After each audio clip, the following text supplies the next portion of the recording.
Устройство и работоспособность топливозаправщиков. Зачем они нужны? Всем привет!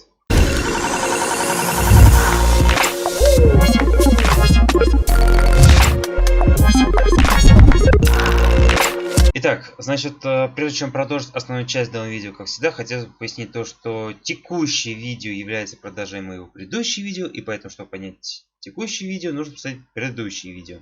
Так вот, значит, автоцистерна или топливозаправщик, или ТЗУХа, кому как удобнее. Значит, в оборудование входит автоцистерна, имеет резервуар овального типа, который сделан из металла, листовой стали или сплава алюминия толщиной 4 мм.